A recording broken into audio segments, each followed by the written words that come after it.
मुलायम सिंह यादव के समय मुलायम सिंह यादव जी ने उत्तर प्रदेश के मुख्यमंत्री थे, तब एनपीएस को स्वीकार किया था, ओपीएस को इग्नोर किया था।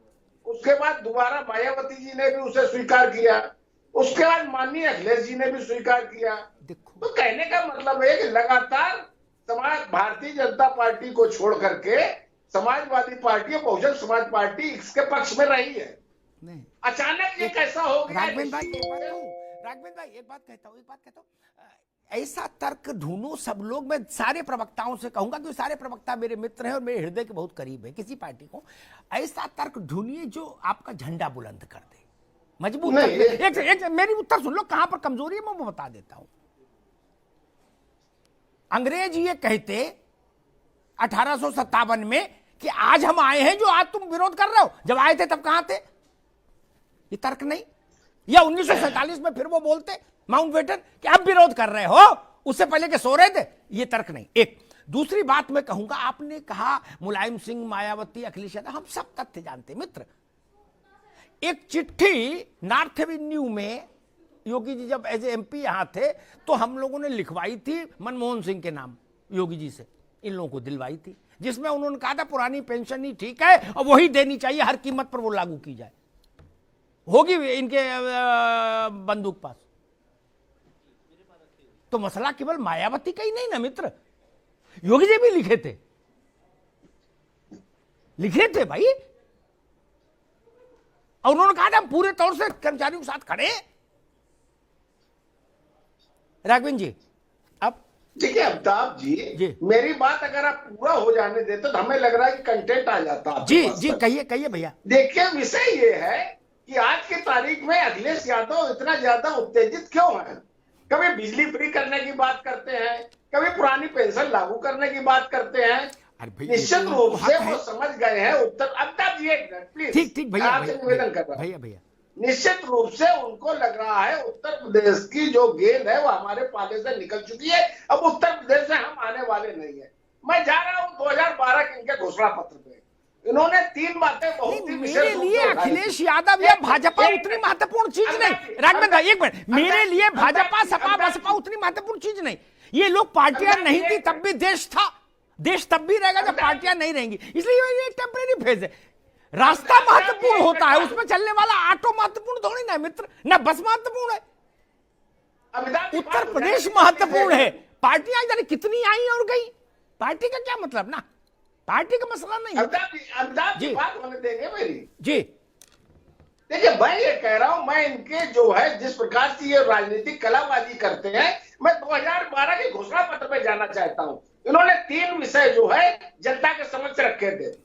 पहला बेरोजगारी भत्ता, दूसरा किसानों को 65 वर्ष में पेंशन देना, और तीसरा उत्तर प्रदेश के रिक्शा चालकों को बैटरी या सोलर पावर के रिक्शा देना। इन लोगों ने बहुत बड़े पैमाने पर उत्तर प्रदेश की जनता ने इनको वोट दिया था। और अब मैं आपकी बात समझ जाऊंगा। आज विषय इसी पर रख ले, 12 में वो अटक जाएगी तो फिर विषय भटक जाएगा। आज विषय नहीं भटकाना, हजारों लोग जुड़ते हैं मुझे देखने के लिए यहाँ पर, है ना, तो उनके साथ अन्याय हो जाता है। बाद में वो लोग मुझसे कहते हैं कि भाई साहब आप कहाँ चले गए। इसलिए मैं निवेदन करूंगा, जो वादा झूठ करेगा उसको जनता लपटाएगी लपड़ाएगी। क्या भाजपा, क्या सपा, क्या कांग्रेस, क्या पीस पार्टी, सब उसमें क्या मुझे समझ है। जो झूठ बोलेगा जनता उसको दौड़ाएगी।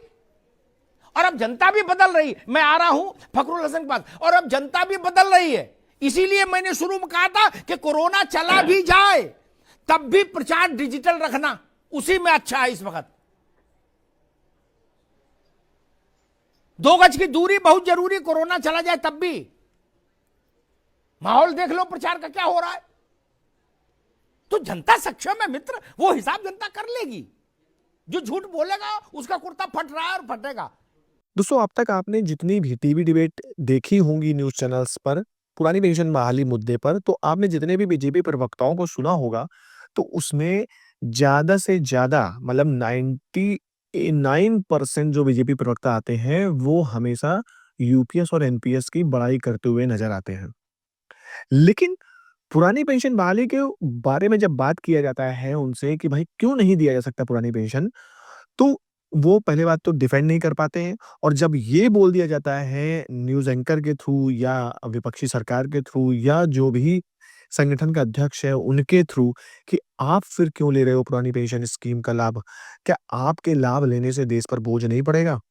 और सोचिए अगर एक एमपी, एमएलए 4-4 5-5 पेंशन ले रहा है और ये अगर पेंशन लेना बंद कर दिया जाए, तो क्या उससे जो सरकारी खजाना है उस पर वृद्धि नहीं होगी? तो जब ये सारी बातें घूम फिर के आती हैं, तो फिर उनका जो स्टेटमेंट है वो धीमे-धीमे चेंज होने लगता है। वो भी आपने कई बार न्यूज़ चैनल्स पर डिबेट पर देखा होगा। और अगर हम इस डिबेट के बारे में बात करें तो बीजेपी प्रवक्ता जी जैसा कि कह रहे हैं कि अभी तक क्या सो रहे थे?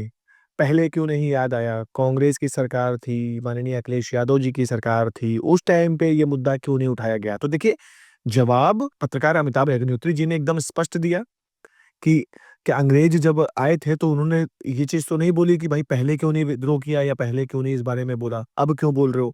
तो भाई जब लोगों को पता चलने लगता है उसके परिणाम जो चीज़ उनको मिल रही है, अगर उसके परिणाम उनके अनुकूल ना होते हैं, प्रतिकूल हो जाते हैं, तो भाई हर कर्मचारी, हर बंदा उसका अगेंस्ट जाएगा ही जाएगा, उसके खिलाफ होगा ही होगा। और सबसे बड़ा रीज़न उस टाइम पे बोलने का ये भी नहीं था कि उस टाइम पे सोशल मीडिया में कर्मचारी इतने एक्टिव नहीं थे, सोशल मीडिया का इतना प्रचलन नहीं था, तो इस वजह से कर्मचारियों को पता नहीं चल पाया एनपीएस की जो भी समस्याएँ थी। जो भी ओपीएस लेने वाले कर्मचारी थे, वो बता देते थे कि भाई ये यूपीएस ये जो एनपीएस स्कीम आई है, ये बहुत बढ़िया है, इसमें आप रिटायर जाएँगे, आपको ठीक-ठाक पैसा मिलेगा, ऐसा होगा, वैसा होगा। तो कर्मचारियों को उनकी बातों को मानने के सिवा और कोई अन्य ऑप्शन नहीं था। परंतु जब लोग रिटायर जाने लगे, लोगों को पता चलने लगा सोशल मीडिया में 4 लोगों से वो 40 लोगों के पास न्यूज़ गई, तब जाके कर्मचारियों को ये एहसास हो गया कि जो ये एनपीएस स्कीम है, ये बिल्कुल भी सही नहीं है और शायद इसी वजह से सरकार को भी ये लगा कि भाई अब इसमें चेंजमेंट करना चाहिए। परंतु जो चेंजमेंट हुआ, वो बद से बदतर हो गया है। अब 1 मई को महाआंदोलन होना है, देखना बाकी ये है कि कितनी संख्या में वहाँ लोग पहुँचते हैं और इसका असर सरकार पे क्या पड़ता है, ये अभी देखना बाकी है। तो फिलहाल खबर यही थी, मेरे द्वारा दी गई जानकारी अच्छी लगी तो प्लीज़ वीडियो को लाइक, शेयर, कमेंट ज़रूर करिए। मिलते हैं अगले वीडियो में, तब तक के लिए जय हिंद, जय भारत।